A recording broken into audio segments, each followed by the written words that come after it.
अस्सलाम वालेकुम, नमस्कार, आदाब, सत श्री अकाल। मैं हूं आपके साथ नबील अख्तर और इस वक्त आप देख रहे हैं क्राइम हलचल विद नबील अख्तर। दोस्तों, ऐसा माना जाता है कि इस दुनिया में सब इंसान की सबसे अच्छी दोस्त उसकी माँ होती है। एक माँ ही होती है जो उसे 9 महीने अपनी कोख में रखती है, पैदा करती है, पालती है, पोसती है, बड़ा करती है और इस काबिल बना देती है कि वो खुद अपना परिवार चला सके। लेकिन आज जो मैं कहानी आपको सुनाने जा रहा हूँ उसमें आप देखेंगे कि किस तरह से एक माँ ही अपने बच्चों की दुश्मन बन गई। अपने अवैध संबंधों को निभाने के लिए, उनको पूरा करने के लिए, ज़िंदगी सुकून से गुजारने के लिए उसने कैसे अपने 3 बच्चों को मौत के घाट उतार दिया। आज की कहानी उत्तर प्रदेश के औरैया ज़िले के एक छोटे से गांव केशमपुर से ली गई है, जिसमें एक माँ जो 30 साल की है उसने किस तरह से अपने 3 बच्चों को पानी में डुबोकर मार दिया, और वो भी सिर्फ इसलिए कि उसके जो अवैध संबंध हैं वो जिस तरह से चाह रही है या उसका प्रेमी चाह रहा है उस हिसाब से चलते रहे।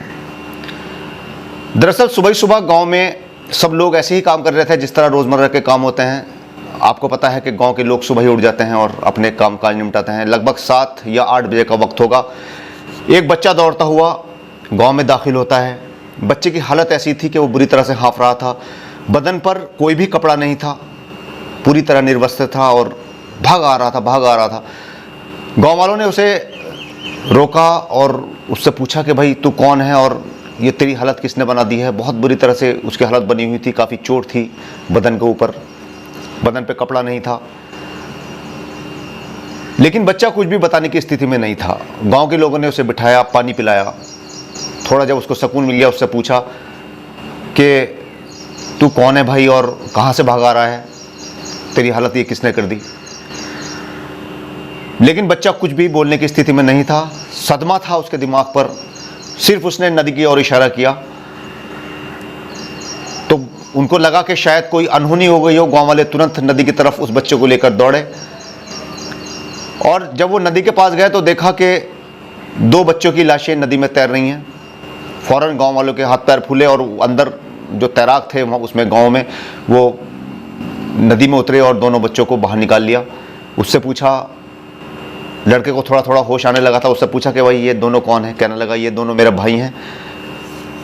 गांव वालों ने पूछा कि इनको किसने मारा, किसने इनको नदी में डाला, तो उसने बताया कि मेरी माँ ने मारा। अब गांव वालों के हाथ पैर भूल गए और उन्होंने तुरंत पुलिस को खबर दी। पुलिस मौके पर पहुंची। चूंकि 2 बच्चों की लाशों का मामला था, आला अधिकारी भी मौके पर पहुंच गए कि आखिर ये बच्चे कौन हैं जिनकी लाश जो है नदी में तैरती हुई मिली है। आला अधिकारी मौके पर पहुंच गए और उन्होंने उस बच्चों को बिठाया। उससे इत्मीनान से पूछा कि पहले आप सही हो जाओ और घबराओ मत, हम आपके साथ हैं। जिस तरह से भी बच्चों को बहला सकते थे अधिकारी, बहलाया फुसलाया उसे और खिलाया पिलाया, खाना खिलाया उसे। जब बच्चा थोड़ा सा होश में आया तो उससे पूछा कि तुम्हारे साथ हुआ क्या था और तुम्हारी माँ, अब तुमने बताया कि तुम्हारी माँ ने बच्चों को मार दिया है। तो उसने बताया कि हम 4 भाई हैं जिनमें से 3 को माँ ने मार दिया है। अब 3 की बात सुनते ही आला अधिकारी चौंक गए, क्योंकि बच्चे जिनकी लाशें मिली थी वो 2 थे। फिर दिमाग में ये सवाल आया कि तीसरा बच्चा कहाँ है। तो बच्चे ने बताया कि वो तीनों ही बच्चों को माँ ने डुबो दिया था पानी के अंदर। मुझे भी डुबो दिया था लेकिन मैं बच निकला। थोड़ा समझदार था, सोनू नाम था, 8 साल का बच्चा था। इसने बताया कि 4 को हमें डुबोया था माँ ने, लेकिन 3 तो मर गए और मैं बाहर निकल आया। अब गोताखोर फिर से नदी के अंदर कूदे। नदी का कोना कोना छाना तो एक जगह से 1 और 2 साल के बच्चे की लाश पुलिस को मिली। उसको बाहर निकाला गया। अब 3 बच्चों की लाशें पुलिस के सामने पड़ी थी। बड़ा सवाल था कि आखिर ये बता रहा है कि माँ ने मारा है, कि माँ ने कैसे मार दिया, क्यों मार दिया, क्या वजह रही होगी। बच्चा कुछ भी बताने की स्थिति में काफ़ी देर तक नहीं रहा। कुछ देर के बाद बच्चे ने बताया कि उसकी माँ का नाम प्रियंका है और वो गांव केशमपुर के रहने वाले हैं। फौरन पुलिस की गाड़ी जो है केशमपुर में प्रियंका की तलाश में पहुंची। थोड़ी सी तलाश के बाद ही प्रियंका को पुलिस ने पकड़ लिया। उसको बिठाया गाड़ी में और गांव में वापस ले गए, वहाँ पर जहाँ पर 8 साल का सोनू था। माँ ने जो मारने की वजह पुलिस को बताई, उससे पुलिस के पैरों तले से भी ज़मीन निकल गई कि क्या कोई माँ इतनी निर्दयी हो सकती है कि सिर्फ इस वजह से उसने अपने 4 बच्चों को मारने की कोशिश की, जिनमें 3 को मारने में वो कामयाब हो गई और चौथा किस्मत अच्छी थी कि वो बच निकला। उसने बताया कि उसका नाम प्रियंका है और की शादी 10 साल पहले इटावा के रहने वाले अवनीश के साथ हुई थी। अवनीश मजदूरी करता था। इस बीच इनके 4 बच्चे पैदा हुए, जिसमें 8 साल का सोनू, 6 साल का माधव, 5 साल का आदित्य और 2 साल का मंगल है।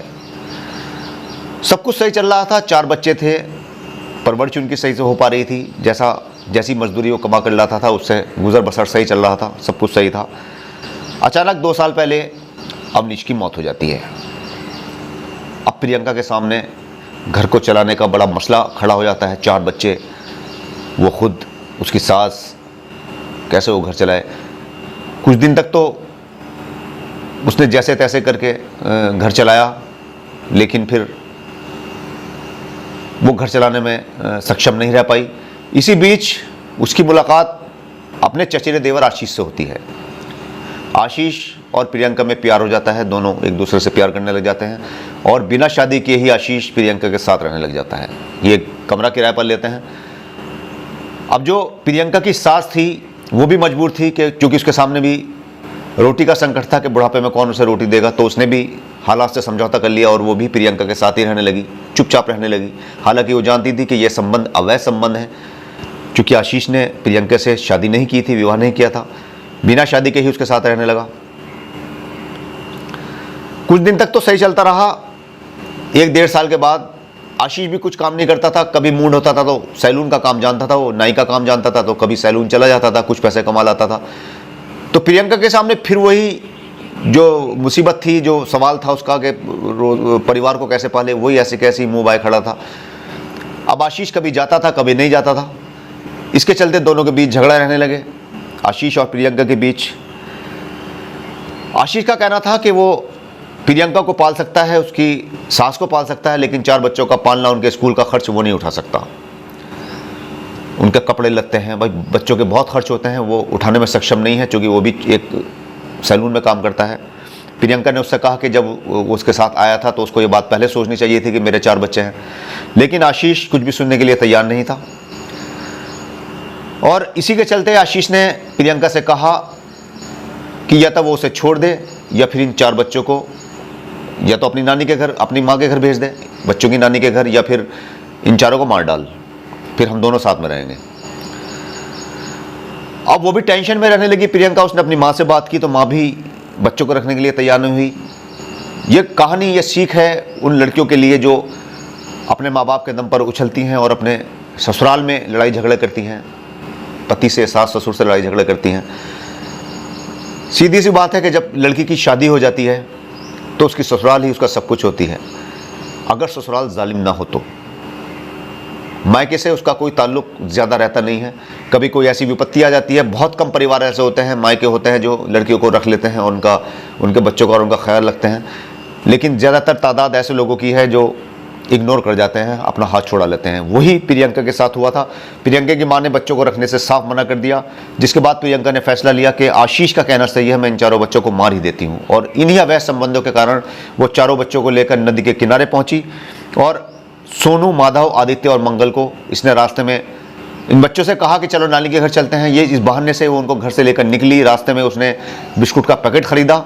एक नशीली दवाई उसने पहले ही बाजार से खरीद रखी थी, जो उसने बिस्कुटों में मिलाई और 4 को खिला दी। 4 पर नशा हावी होने लगा। इसी बीच नदी आ गई और उसने 4 को नदी के अंदर फेंक दिया, लेकिन सोनू पर नशा कम हुआ था, जिसके चलते वो तैरकर हल्के हल्के धीरे धीरे वो बाहर आ गया। लेकिन 3 बच्चे, जिनमें 6 साल का माधव, 5 साल का आदित्य और 2 साल का मंगल, डूब गए और उन तीनों की मौत हो गई। पुलिस ने प्रियंका को गिरफ्तार कर लिया। अब प्रियंका को लेकिन इस बात का कोई पछतावा नहीं है कि उसने अपने तीनों बच्चों को मार दिया है और चौथे बच्चों को भी मारने की कोशिश की है। पुलिस ने आशीष को भी गिरफ्तार किया है। आशीष ने यह पूछा कि मैंने क्या किया है, चूंकि मैं तो था नहीं इसमें, ये तो प्रियंका ने हादसे को अंजाम दिया है। तो पुलिस ने कहा कि प्रियंका का कहना है कि आशीष ने ही उसको उकसाया था कि वो या तो नानी के घर भेज दे या 4 बच्चों को मार दे, तभी वो उसके साथ रह सकती है। तो आशीष के उकसाने पर ही उसने इस हादसे को अंजाम दिया। पुलिस ने आशीष को भी गिरफ्तार कर लिया है। अब इन दोनों को जेल भेज दिया गया है। अब 8 साल का सोनू यतीम हो चुका है, न उसकी माँ है न उसका बाप है। अब एक बड़ा सवाल यह है कि सोनू की परवरिश आखिर कैसे होगी। तो ये कहानी हमें बताती है कि किस तरह से एक अवैध संबंध ने एक परिवार को पूरी तरह से ख़त्म कर दिया। आप भी होशियार रहिए, अपना आसपास होने वाले हर क्राइम पर नज़र रखिए और हर छोटे बड़े क्राइम के